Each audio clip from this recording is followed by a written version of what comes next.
Vector का vector के साथ प्रोडक्ट कैसा होगा और उससे रिजल्टेंट क्वांटिटी क्या होगी। यदि दो वेक्टर के प्रोडक्ट से रिजल्टेंट क्वांटिटी स्केलर क्वांटिटी होती है, then the product is known as scalar product. Scalar product मैंने आपको बता दिया। अब हम बात करेंगे अपने पास किसका, वेक्टर प्रोडक्ट का। When the resultant vector due to the multiplication of two vector is a vector quantity, then the product of two vectors is called vector product or sometimes also known as cross product. If P and Q are the two vector quantities and the resultant quantity means the product of P and Q is R, then it is written as कि P cross vector Q is equal to vector R. R is a vector quantity, therefore it has some magnitude. The magnitude of R is magnitude of P into magnitude of Q into sine of angle theta between them. So this is a magnitude of resultant quantity. Now again R is a vector quantity, this is a resultant of P and Q, therefore the R have direction also. आपसे पूछा जाए कि साहब P और Q का जो resultant R आ रहा है वो किस डायरेक्शन में होगा, कोई पूछे कि सर P की डायरेक्शन में होगा या Q की डायरेक्शन में होगा या कौन सी डायरेक्शन में होगा, तो देखिए कि रिजल्टेंट की डायरेक्शन हम कैसे निकालेंगे। The direction of resultant is given by the right hand screw rule. The R will be perpendicular to the plane in which P and Q lies and given by right hand screw rule.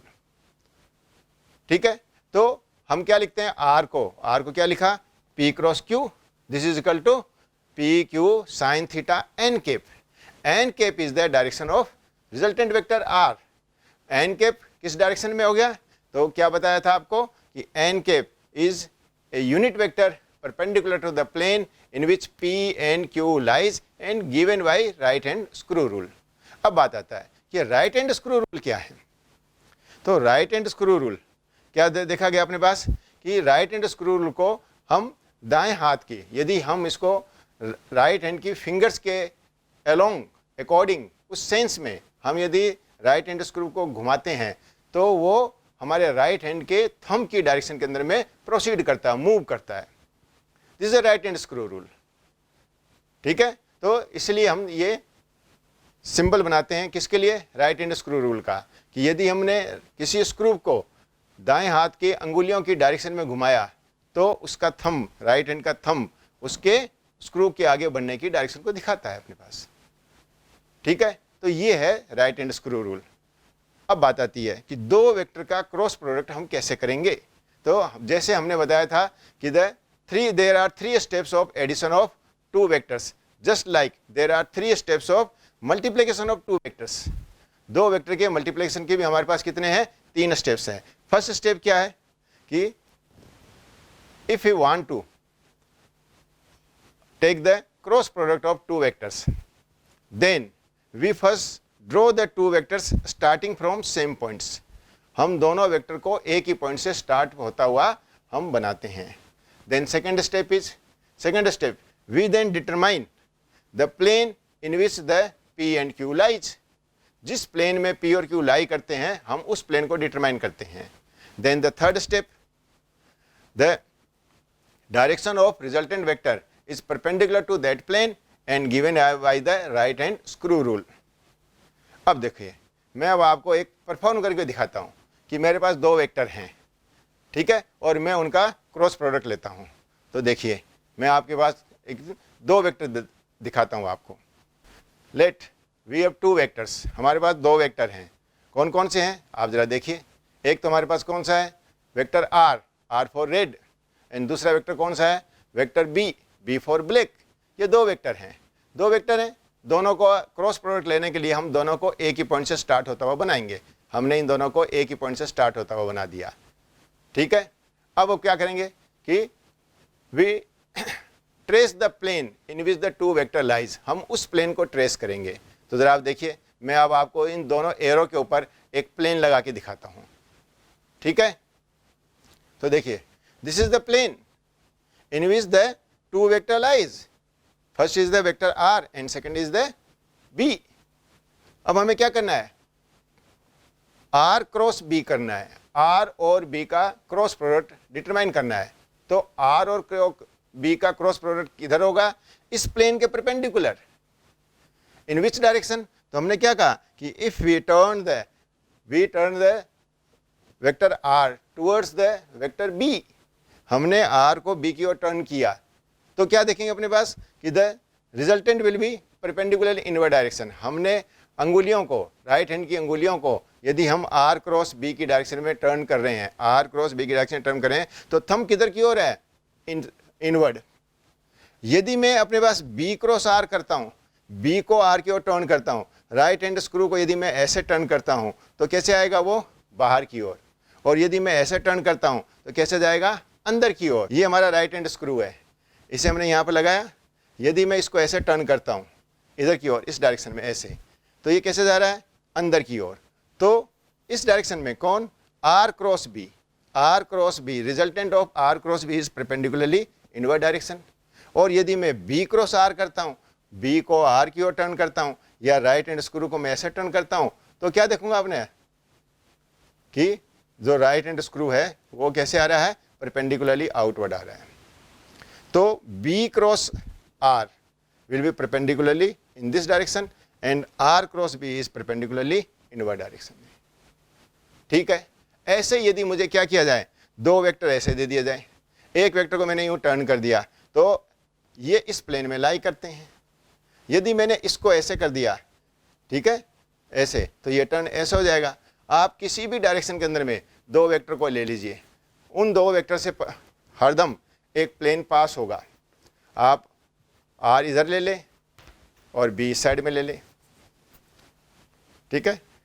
Watt ever the angle between R and B is, whatever the plane between R and B is, यदि मुझे are और B को कहेंगे अपने पास कि इनका cross product लीजिए, तो मैं क्या करूंगा, बाएं हाथ से नहीं लेना। देखो, इसलिए मैंने इस डायरेक्शन में इसको लिया कि बच्चों आप लोग क्या करते हो कि जैसे मैंने इसको कहा आप लोग तुरंत ऐसे करते हो। क्या बोले आपने कि B cross R, B cross R ऐसे, नहीं नहीं नहीं, ये लेफ्ट हैंड है, ये लेफ्ट हैंड है, ऐसे गलती हो जाएगी। तो आपको क्या करना है, यदि आर बी क्रॉस आर करना है तो आप क्या कीजिए, वापस राइट हैंड स्क्रू लगाएं, राइट हैंड स्क्रू बी को आर की ओर, बी आर की ओर, बी आर की ओर ऐसे इनवर्ड डायरेक्शन में, और आर बी की ओर, आर को हम बी की ओर टर्न करें, आर बी की ओर, तो कैसे होगा, परपेंडिकुलरली इन दिस डायरेक्शन। तो this is the way in which we take the cross product of two vectors. हमने यहां किसका किसका लिया, आर एंड बी का, और उनका रिजल्टेंट हमने बता दिया। रिजल्टेंट का मैग्नीट्यूड कितना होगा वो हमने बता दिया, और रिजल्टेंट किस डायरेक्शन में होगा वो हमने बता दिया।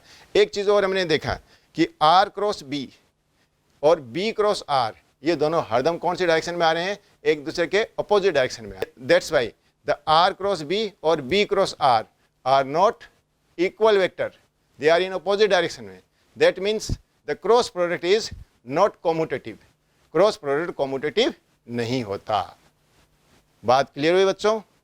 तो दो वेक्टर के क्रॉस प्रोडक्ट से रिजल्टेंट कितना आएगा और कौन सी डायरेक्शन में आएगा, ये डायरेक्शन सबसे इंपॉर्टेंट है। जिसे ये डायरेक्शन समझ में आ गई, जिसे ये डायरेक्शन समझ में आ गई, ये मानिए उसको फिजिक्स की 100% डायरेक्शन के ऊपर कंट्रोल आ जाएगा। और अपने को क्या करना है, राइट हैंड स्क्रू रूल लगाना है। दो वेक्टर के क्रॉस प्रोडक्ट का फॉर्मूला आपके अपने पास आ गया, ठीक है।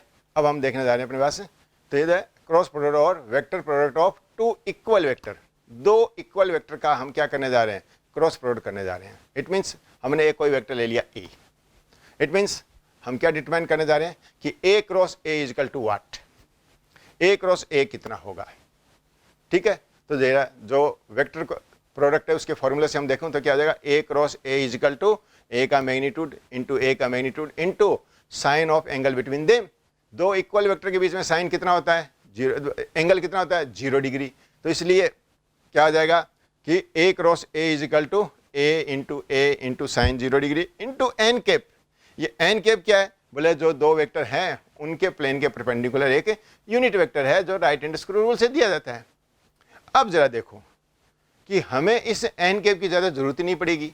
क्यों नहीं पड़ी अपने पास, क्योंकि A into A is the A square and sine 0 degree is 0, तो ये पूरा ही क्या हो गया, 0। That's why vector A cross vector A is equal to 0। यदि हम इक्वल वेक्टर का क्रॉस प्रोडक्ट लेंगे तो वो कितना आएगा हमारे पास, 0 आएगा। हुई बात क्लियर? ठीक है। अब लो, यदि दो वेक्टर कैसे हों, perpendicular, if two vector a and b are perpendicular to each other, then the a cross b is equal to what, the a cross b is equal to a b sin 90 degree n cap. N cap is the unit vector perpendicular to the plane in which a and b lies and given by the right hand screw rule. ठीक है, तो a cross b कितना आ जाएगा, a b sin 90 degree, sin 90 degree is equal to 1, therefore क्या आ जाएगा, a cross b is equal to a b into n cap. ठीक है, अब लो, if a and b are the two opposite vectors, a और b दो opposite vector हो तो उनके बीच में एंगल कितना, 180 degree, sin 180 degree is equal to 0, तो again a cross b is equal to a b sin 180 degree n cap is equal to 0। ठीक है, तो यदि दो वेक्टर इक्वल वेक्टर हो, मतलब दो वेक्टर सेम डायरेक्शन में हो, इक्वल वेक्टर नहीं भी हो, दो वेक्टर सेम डायरेक्शन में हो, a और b यदि सेम डायरेक्शन में हो तो उनका क्रॉस प्रोडक्ट 0 होगा, a और b यदि अपोजिट डायरेक्शन में हो तो उनका क्रॉस प्रोडक्ट 0 होगा, और a और b यदि परपेंडिकुलर हो तो उनका क्रॉस प्रोडक्ट का मैग्नीट्यूड आएगा वो मैक्सिमम आएगा। ठीक है, चलिए अब हम बात करते हैं किसका, कि cross product of two unit vectors. दो यूनिट वेक्टर ले लीजिए, यूनिट वेक्टर ले लिया अपने पास, हमने सबसे पहले क्या लिया अपने पास कि a कैप लिया, a कैप का a कैप के साथ ही हम क्रॉस प्रोडक्ट करें, a cap and a cap both are the equal vector, like vector, हमें पता था इनका क्रॉस प्रोडक्ट क्या आना है, 0। क्यों आना 0, because angle between a cap and a cap is 0 degree, sin 0 degree is equal to 0। हम पहले ही बोल चुके हैं अपने पास कि इक्वल वेक्टर का क्रॉस प्रोडक्ट 0 होता है। ठीक है, तो इसलिए a cap cross a cap is equal to 0। ऐसे ही क्या आ जाएगा हमारे पास, i cap cross i cap is equal to 0, j cap is equal to j cap is equal to 0, k cap is equal to k cap is equal to 0। वापस याद कीजिए ये i cap j cap k cap क्या है, तो वापस आ जाइए हमारे किस में, उस फ्रेम ऑफ रेफरेंस में, जिसमें कि हम सारे पोजीशन को, डिस्प्लेसमेंट को हम डिस्क्राइब करते हैं। फ्रेम ऑफ रेफरेंस क्या देखा अपने पास, जैसे हमारे पास ये क्या ओरिजिन है, ओरिजिन से अपने पास इस डायरेक्शन में x एक्सिस है, इसके परपेंडिकुलर ऊपर की ओर y एक्सिस है और सामने की ओर z एक्सिस है। तो x कैप की डायरेक्शन, x की डायरेक्शन में जो यूनिट वेक्टर है उसको हम क्या बोलते हैं, i कैप, तो ये हमारा i कैप है। y कैप की डायरेक्शन में यूनिट वेक्टर है वो हमारा j कैप है, और z की डायरेक्शन के अंदर में यह यूनिट वेक्टर उसको हम k कैप कह देते हैं। ठीक है, अब सुनो, अब हमसे कोई पूछे कि i cap cross j cap कितना, ठीक है, तो i cap cross j cap determine कीजिए। ठीक है, तो बच्चों इसको जो मैं अब बताने जा रहा हूं ना, इसको खूब अच्छी तरह समझ लो, रटने की कतई जरूरत नहीं है। जब मैंने आपको क्रॉस प्रोडक्ट समझा दिया, आपको क्रॉस प्रोडक्ट आ गया और आपको n कैप डिटरमाइन करना आ गया, तो उसके बाद में आपको इन किसी चीज़ों को रटने की जरूरत नहीं है, आराम से समझोगे। देखो मैं समझाता हूँ कैसे, क्या करना अपने पास, i cap cross j cap, तो आपको पता है ये i कैप है, ये j कैप है, दोनों एक दूसरे के परपेंडिकुलर है, दोनों के बीच में एंगल कितना हो गया, 90 डिग्री, मैग्नीट्यूड कितना है 1, तो i cap cross j cap is equal to 1 into sine 90 degree.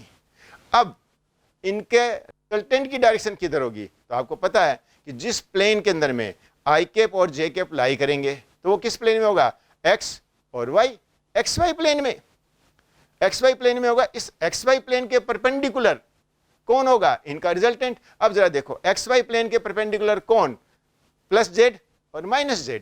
अब हमें यही डिसाइड करना है कि i cap cross j cap plus z होगा या माइनस z होगा। ये कौन डिसाइड करेगा, आप और हम, गलत, कौन डिसाइड करेगा, राइट हैंड स्क्रू रूल।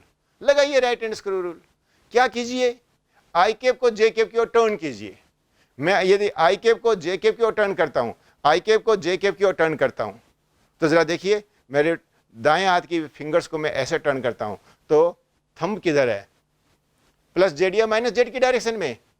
आपने क्या देखा, i कैप को j कैप की ओर टर्न किया तो थंब आया किस में, प्लस जेड डायरेक्शन में। प्लस जेड डायरेक्शन को आपने क्या नाम दे रखा है, k कैप। इसलिए i cap cross j cap is equal to k cap. ठीक है, i cap cross j cap का मैग्नीट्यूड कितना आ रहा है, 1।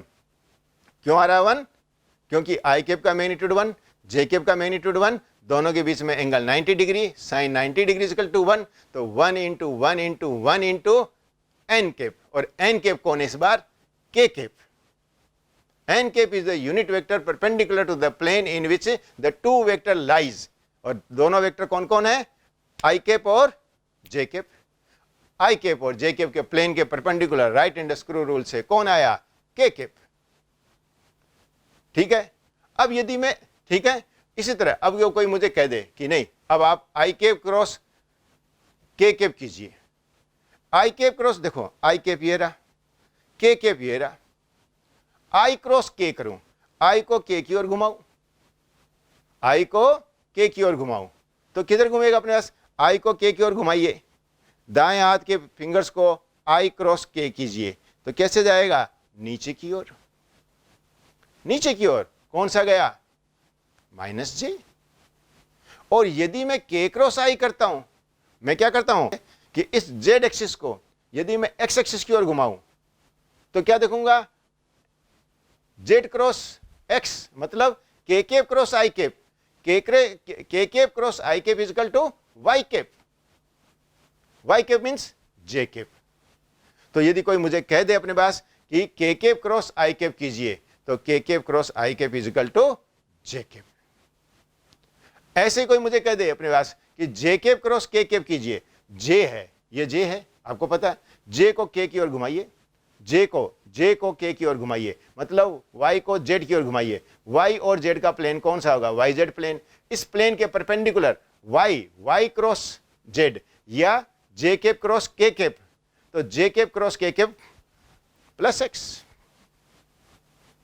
ठीक है, तो अब हमारे पास देखिए I cap cross J cap plus Z, J cap cross K cap plus X, K cap cross I cap, K cap cross I cap, J cap. तो ये रूल आ गया आपके पास, आप रटिए मत। लोग रटते रहते हैं, आप लोग यूं कंफ्यूजन होते हैं कि sir I cap cross J cap is equal to क्या होता है, J cap cross K cap is equal to क्या होता है? सर मैं तो भूल जाता हूं। भूलने की बात ही नहीं है। तो बच्चों आप ऐसे करके देखिए, ठीक है, राइट हैंड स्क्रू रूल लगाइए, आपके पास सारी बात आराम से आएगी। अब आप इसका इन्वर्स लीजिए। इन्वर्स के अंदर मैंने क्या किया कि हमने वाई क्रॉस, मतलब जे कैप क्रॉस एक्स कैप कीजिए, जे कैप क्रॉस आई कैप कीजिए, जे कैप क्रॉस आई को, जे को आई की ओर घुमाइए, जे को आई की ओर घुमाइए। ठीक है, तो जे क्रॉस आई, यदि दाएं हाथ की फिंगर्स को मैं ऐसे घुमाता हूं तो थंब मेरी ओर होता है, थंब इस साइड में कौन सी डायरेक्शन? Minus Z. इसलिए J cap cross I cap is equal to minus Z cap. इसी तरह आपने क्या किया, ये जो के कैप है, के कैप को जे कैप की ओर घुमाइए, K cap cross J cap, K cap cross J cap is equal to minus X cap, ये माइनस एक्स कैप आएगा। ठीक है, और इसी तरह क्या कीजिए, I cap cross K cap कीजिए, आई को के की ओर घुमाइए, आई को के की ओर घुमाइए, ऐसे घुमाइए। ऐसे घुमाने का मतलब राइट हैंड के फिंगर्स को ऐसे घुमाइए तो थंब नीचे की ओर, इसका मतलब माइनस जे कैप। ठीक है, और आपको मालूम है अपने पास कि जो आई कैप क्रॉस जे कैप आना है वो जे कैप क्रॉस आई कैप नहीं आना है, ऑपोजिट आना है। इसलिए आई कैप क्रॉस जे कैप आया के कैप, और जे कैप क्रॉस आई कैप आया माइनस के कैप। तो आपको मालूम है कि वेक्टर प्रोडक्ट कॉम्यूटेटिव नहीं होता।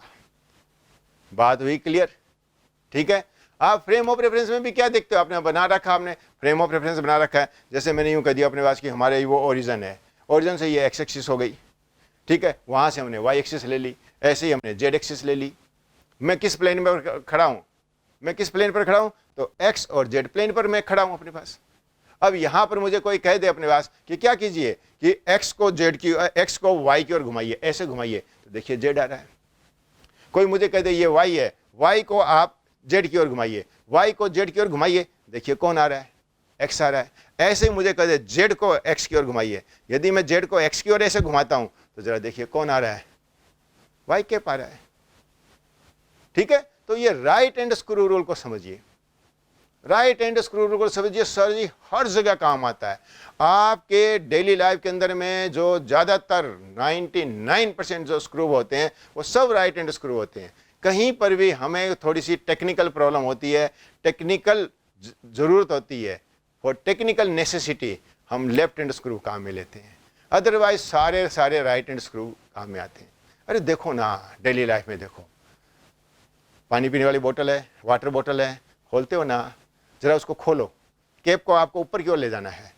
मैं बहुत प्रैक्टिकल एग्जांपल देने जा रहा हूँ ऐसे, जिससे कि आप कभी इसे राइट हैंड स्क्रू रूल को कभी भूलेंगे नहीं, और हरदम एवरीवेयर डेली लाइफ में आपको बहुत जगह काम आएगा और बहुत कंफर्टेबल हो जाएंगे आपको कि यार आज बात समझ में आई, ये स्क्रू कैसे खुलते हैं। आप जूझते रहते हो, जरा सा कोई स्क्रू टाइट हो जाता है तो आप कभी इसको ऐसे घुमाते हो, कभी ऐसे घुमाते हो, यार इधर खुलेगा या इधर खुलेगा, आपको मालूम ही नहीं है किधर खुलेगा। अरे सारे के सारे स्क्रू आपके डेली लाइफ में जो काम आ रहे हैं वो राइट हैंड स्क्रू है। आपने वाटर बोतल को खोला, कैप को हटानी है, कैप को हटानी है मतलब ऊपर की ओर ले जानी है, तो आप क्या कीजिए, उसको ऐसे घुमाइए, देखिए थंब किधर की ओर है, जिधर की ओर ले जाना थंब उधर की ओर कीजिए और फिंगर की डायरेक्शन में घुमाइए। तो कैप को आपको यहाँ से रिमूव करना है, हटाना, ऊपर है, खोलना है इसको यदि ऊपर की ओर खोलना है तो उसके कैप को ऐसे, ढक्कन को ऐसे घुमाइए। टाइट करना तो आप ऐसे टाइट करते हो नहीं करते हो, ऐसे टाइट करते हो, देखो थंब नीचे की ओर है इसलिए ऐसे घुमाना पड़ेगा आपको, करते हो। अरे और देखो ना, अपने पास आपका दरवाजा है, इसके अंदर में आपने देखा अपने पास इसकी हिंज खराब हो गई, आपने कहा था इसको खोली, तो आपने क्या किया, स्क्रू ड्राइवर लगाया। अब ड्राइवर लगाया, अब आप सोचते यार ये इधर खुलेगा या इधर खुलेगा, अरे दिमाग लगाओ ना किधर खुलेगा। आपको क्या करना है, स्क्रू को बाहर करना ना, अनस्क्रू करना ना, स्क्रू को बाहर निकालना ना, बाहर निकालिए, थंब को ऐसे रखिए, देखिए ऐसे घुमाइए, एकदम आप स्क्रू ड्राइव को ऐसे घुमाइए, ऐसे so called anti clockwise, screw बाहर आ जाएगा। टाइट करना है, टाइट करना मतलब स्क्रू को अंदर डालना है, स्क्रू को अंदर डालना है तो थंब को अंदर की ओर कीजिए और फिंगर्स को ऐसे रखिए, तो आप फिंगर्स को ऐसे रखिए, देखिए अब घुमाइए ऐसे, देखिए टाइट हो जाएगा नहीं। और सुनो बच्चों, देखो एक और जोरदार प्रैक्टिकल एग्जांपल बताता हूँ। मेरे जितने पुराने स्टूडेंट्स हैं, कभी मिलते हैं करते हैं ना, तो वो मुझे ये कहते हैं, अरे सर आपने ऐसी एक बड़ी ज़ोरदार चीज़ हमें सिखा दी कि हम बहुत परेशानियों से बच जाते हैं। कारण क्या होता है, बोले साहब गाड़ी घोड़े सबके पास हैं, 4 व्हीलर ज़्यादातर के पास है अपने पास, डॉक्टर इंजीनियर बन गए, 4 व्हीलर तो होगी, कभी पंचर हो गई गाड़ी रास्ते में, स्टेपनी आपको चेंज करनी है, लगानी है, वो हटाना है पंचर वाला, और जो स्टेपनी है उसको लगानी है। तो जैसे ही आप ज़रा देखते हो कि उसके अंदर में आपके नट लगे रहते हैं, हर अपने पास व्हील के ऊपर 4 नट, 5 नट, 6 नट लगे रहते हैं, और वो नट को खोलना रहता है। नट इतने टाइट रहते हैं कि वो कभी ऐसे घुमा के देखते हैं, यार इधर खुलता है या इधर खुलता है, मुझे पता नहीं इधर खुलता है या इधर खुलता है। कोई टेंशन नहीं, बोले अब टेंशन नहीं है सर, मुझे पता है क्या करना है, नट को बाहर निकालना है। हम ये इसके चारों नट को बाहर निकाल लेंगे, 5 नट है तो 5 नट को बाहर निकाल लेंगे, 6 नट है तो 6 नट को बाहर निकाल लेंगे। अलग अलग मॉडल के अंदर में अलग अलग नट आते हैं। तो यदि हमें नट को बाहर निकालना है, नट को बाहर निकालना है, कैसे निकालना है, बाहर निकालना है, अंगूठे को ऐसे कीजिए, राइट हैंड के थंब को ऐसे कीजिए, ऐसे खोलिए, ऐसे घुमाइए, इसको ऐसे घुमाइए। बोले सर घूम नहीं रहा है, घुमाइए और जोर लगाइए, घूमेगा इधर, बोले नहीं इधर खुल जाएगा, नहीं खुलेगा, आप और टाइट कर रहे हो, नहीं खुलेगा, मीन्स नहीं खुलेगा। आपको नट को बाहर निकालना है, आपको ऐसे ही घुमाना पड़ेगा। बोले मेरे से नहीं घूम रहा है, और जोर लगाइए, नहीं है तो लेके उस पर खड़े हो जाइए, और जोर लगाइए, और आप देखिएगा हाँ वाकई में ऐसे ही खुलेगा। तो जैसे ही आप ऐसे जोर लगाते हैं, नट ऐसे, और फिर धीरे धीरे आप उसको से करके बाहर निकाल लेते हो। दूसरे वाले को फिर आपने ऐसे लिया और आपने ऐसे लगाया, आपको बाहर निकालना है, थंब को बाहर की ओर कीजिए और अंगुलियों की डायरेक्शन को देखिए, in which direction these right fingers are turning. जिस डायरेक्शन में ये टर्न कर रही है उसी डायरेक्शन के अंदर में आप उसको क्या कीजिए, रोटेट करिए, खुलेगा। और जैसे ही आपको टाइट करना होता है आप तुरंत उसको ऐसे टाइट करते हैं, तुरंत ऐसे टाइट करते हैं, क्योंकि अंदर ले जाना है उसको, नट को ऐसे से अंदर, धीरे धीरे नट अंदर चला जाता है, बोल्ट ऐसे रहता है, धीरे धीरे नट अंदर चला जाता है। तो आपको नट को टाइट करना है तो आप इस डायरेक्शन में घुमाइए, नट ऐसे घूमेगा और टाइट हो जाएगा। तो बहुत काम आता है जब परेशान हो जाता है आदमी कि ये खुल नहीं रहा है, कैसे खुलेगा। तो कुछ नहीं है, राइट हैंड स्क्रू रूल। ठीक है, और जिसने इस राइट हैंड स्क्रू रूल को समझ लिया, इसको अप्लाई करना सीख लिया, उसको कभी कोई दिक्कत होगी ही नहीं। करना क्या है, हरदम इस थंब को उस प्लेन के परपेंडिकुलर लगाना है जिस प्लेन के अंदर में दो वेक्टर लाई करते हैं, जिनका कि आपको क्रॉस प्रोडक्ट लेना है। इसलिए थोड़ी प्रैक्टिस करते रहिएगा। आप यूं प्लेन बनाइए और अंगूठे को कभी ऐसे लगाइए, कभी ऐसे लगाइए, कभी ऐसे लगाइए, कभी ऐसे लगाइए, प्रैक्टिस कीजिए। ऐसे लगाइए, ऐसे प्लेन है तो ऐसे लगेगा, ऐसे लगेगा, ऐसे लगेगा, ऐसे लगेगा, ऐसे लगेगा, ऐसे लगेगा, ऐसे ऐसे नहीं लगेगा। आप यूं सोचते रहते, सर देखो सर डायरेक्शन नहीं आ रही, डायरेक्शन कैसे आएगी? थंब हरदम उस प्लेन के परपेंडिकुलर। किस प्लेन के परपेंडिकुलर? जिस प्लेन के अंदर में दो वेक्टर लाई करते हैं। आपका प्लेन ये आया तो क्या तो ऐसे होगा या ऐसे होगा, प्लेन ये आएगा तो ऐसे होगा या ऐसे होगा, प्लेन ये आएगा तो क्रॉस प्रोडक्ट ऐसे होगा या ऐसे होगा। दो के अलावा तीसरा होगा ही नहीं। हरदम इस थंब को उस प्लेन के परपेंडिकुलर लगाइए जिस प्लेन के अंदर में दोनों वेक्टर लाई करते हैं। ठीक है, उनसे जिनसे कि वो प्लेन बनता है। That's all. प्लेन को ट्रेस कीजिए और थंब लगाइए। थंब हरदम परपेंडिकुलर लगाना है, किसके? प्लेन के। थंब हरदम परपेंडिकुलर लगाना है, किसके? प्लेन के। और फिर देखिए फिंगर्स किस डायरेक्शन में टर्न कर रही है। खत्म काम, कोई दिक्कत ही नहीं है। आराम से समझ में आएगा, आराम से अप्लाई कीजिए, सारा काम बढ़िया से होगा। ठीक है, ठीक है बच्चों। तो सुनो अब देखो, हाँ तो बच्चों अब देखो सुनो, यदि आपको दो वेक्टर दे दें ए और बी, कंपोनेंट्स के फॉर्म में दे दें, मतलब ए इजकल टू क्या लिख दें, ए X I cap plus A Y J cap plus A Z K cap, B is equal to क्या लिख दें, बी एक्स आई कैप प्लस बी वाई जे cap plus B Z K cap, और आपको क्या कह दें कि ए क्रॉस बी कितना होगा। तो इसके लिए मैं आपको एक मेथड देता हूं जिसको हम बोलते हैं डिटर्मिनेंट मेथड। ठीक है, तो आप क्या लिखिए, सबसे पहले ए लिखिए। ए क्या लिखा, A is equal to A X I cap plus A Y J cap plus A Z K cap, और B is equal to B X I cap plus B Y J cap plus B Z K cap. अब आप एक 3x3 की determinants बनाइए। Determinants, ठीक है, ये mathematics वाले अब आपको बता देते हैं और हम उसको अप्लाई करते रहेंगे। ऐसा क्यों होता है वो जाने, उन्होंने हमें बता दिया, हम आपको सिखाने जा रहे हैं। क्या कीजिए, सबसे पहले फर्स्ट रो के अंदर में लिखिए आई कैप जे कैप के कैप। सेकंड के अंदर में आपको किस वेक्टर को किससे मल्टीप्लाई करना है, तो आपने कहा ए क्रॉस बी, तो फर्स्ट वेक्टर कौन सा हुआ, ए।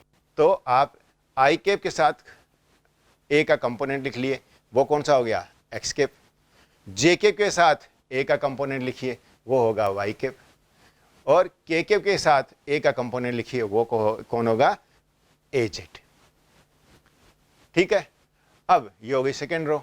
फर्स्ट रो में कौन हो गए, आई कैप जे cap K cap. Second row के अंदर में फर्स्ट वेक्टर के आई कैप जे कैप और के कैप कंपोनेंट। थर्ड रो के अंदर में सेकेंड वेक्टर मतलब कौन, बी, बी के आई कैप जे कैप और के कैप वाले कंपोनेंट, तो वो कौन कौन हो जाएंगे, बी एक्स बी वाई और बी जेड। इस तरह से आपके पास क्या हो गए, 3 तो रो हो गई और 3 कॉलम हो गई। इसलिए इसको हम बोलते हैं 3x3 की डिटरमिनेंट। जब इसकी वैल्यू कैलकुलेट करनी होती है, डिटरमाइन करनी होती है, तो मैथमेटिक्स के जो रूल हैं वो मैथमेटिक्स वाले क्या बताते हैं कि एक काम कीजिए, आप सबसे पहले आई कैप लिखिए, आप सबसे पहले आई कैप लिखिए और उसके बाद में आई कैप वाली रो को छोड़िए और आई कैप वाले कॉलम को छोड़िए, आई कैप वाली रो और आई कैप वाले कॉलम को छोड़िए। तो आपके पास क्या रह गया, A Y A Z B Y और बी जेड। तो I cap into A Y A Z B Y B Z, ये हो गई। ये डिटरमिनेंट ऐसी होगी जिसमें 2 तो रो है और 2 ही कॉलम है, तो ये बोलते हैं 2x2 की डिटरमिनेंट। इसके बाद में क्या कीजिए, जे कैप, जे कैप लीजिए, जे कैप के साथ माइनस साइन। ये 3x3 की डिटरमिनेंट्स को खोलने का तरीका है, ओपन करने का एक तरीका है। तो वो कहते हैं कि फर्स्ट टर्म के लिए पॉजिटिव लीजिए, सेकंड टर्म नेगेटिव, तो जे कैप के साथ माइनस साइन लीजिए, जे कैप इजिकल टू, अब जे कैप वाली रो को छोड़िए और जे कैप वाले कॉलम को छोड़िए, आपके पास क्या रह गया, A X A Z B X B Z. इस तरह से आपके पास 2x2 की एक डिटरमिनेंट्स और बन गई, किसके साथ में, जे कैप के साथ में। फिर थर्ड कौन है, के कैप, प्लस में के कैप, के कैप वाले रो को छोड़िए और के कैप वाले कॉलम को छोड़िए, तो क्या रह गया अपने पास, ए एक्स ए वाई और बी एक्स बी वाई। ये बात आ गई। ठीक है बच्चों, अब देखिए अब ये 2/2 की डिटरमिनेंट्स की वैल्यू कितनी होती है, तो वो आपको सिखा देते हैं कि 2/2 के डिटरमिनेंट्स की वैल्यू कितनी होती है। तो वो कहते हैं कि आप जैसे क्रॉस मल्टीप्लिकेशन किया करते थे वैसे इसको क्रॉस मल्टीप्लिकेशन कीजिए। आई कैप की जगह आई कैप लिखिए और ब्रैकेट बनाइए। ए वाई को बी जेड से मल्टीप्लाई किए तो क्या लिखा, ए वाई बी जेड, फिर माइनस क्रॉस मल्टीप्लिकेशन कीजिए किसका, बी वाई का ए जेड के साथ, तो क्या लिख दिया अपने पास, ए जेड बी वाई, ब्रैकेट बंद, हो गया 2/2 की डिटरमिनेंट का, पहले डिटरमिनेंट्स का काम। अब दूसरे के डिटरमिनेंट्स का काम कीजिए, उसमें कौन आ रहा है, minus J cap.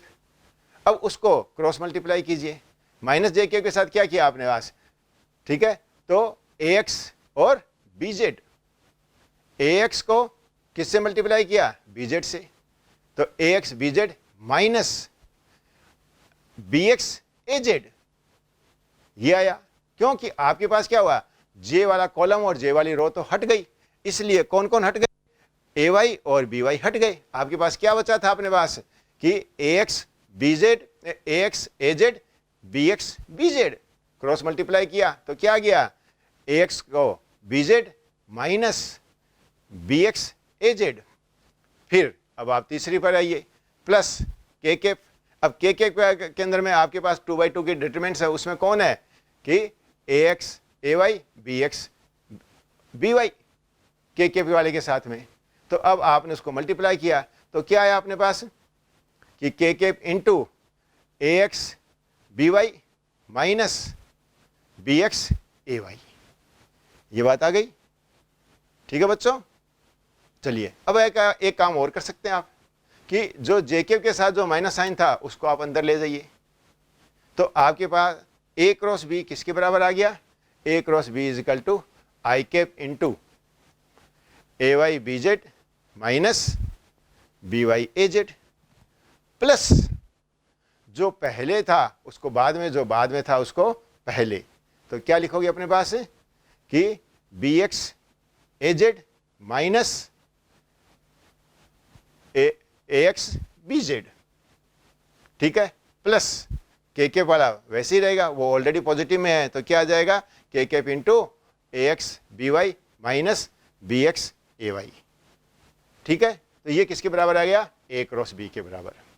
A cross B is equal to मैं सी कह दूं, ए क्रॉस बी इजिकल टू मैं सी कह दूं, तो सी किसके बराबर, ठीक है, सी किसके बराबर, ए क्रॉस बी के बराबर, और ए क्रॉस बी किसके बराबर है, आपने अभी लिखा कि आई कैप जे कैप के कैप के कंपोनेंट लिख दिए। अब आई कैप के नीचे आपने आई कैप वाला कंपोनेंट लिख लिया, तो उसको क्या लिखा, सी एक्स, और जे कैप के नीचे सी वाई, और के कैप के नीचे सी जेड। तो सी एक्स किसके बराबर हो गया, C X is equal to I cap into A Y B Z minus B Y A Z.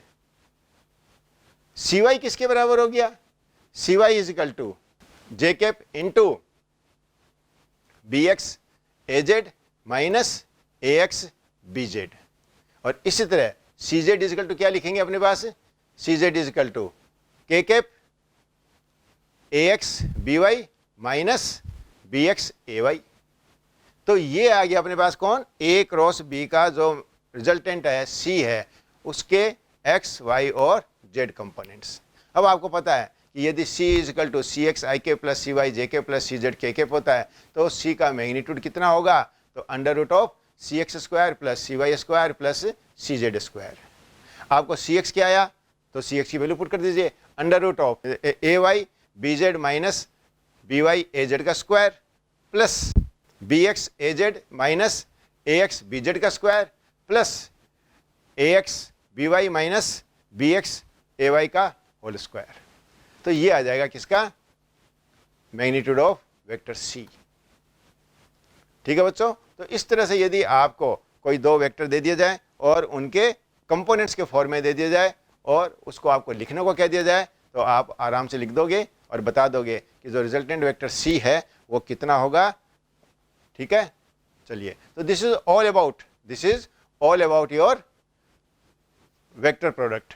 तो आपको हमने वेक्टर की बातें सारी कंप्लीट बता दी, वेक्टर किसको कहते हैं ये बता दिया, वेक्टर को कैसे रिप्रेजेंट करते हैं वो हमने बता दिया, वेक्टर के साथ उसका एडिशन कैसे होता है, दो वेक्टर का एडिशन कैसे होता है वो हमने समझा दिया, वेक्टर का सब्ट्रैक्शन कैसे होता है वो हमने समझा दिया, वेक्टर का मल्टीप्लिकेशन कैसे होता है वो हमने समझा दिया, वेक्टर का वेक्टर के साथ मल्टीप्लिकेशन कैसे होता है वो हमने समझा दिया। तो this is all about your vector.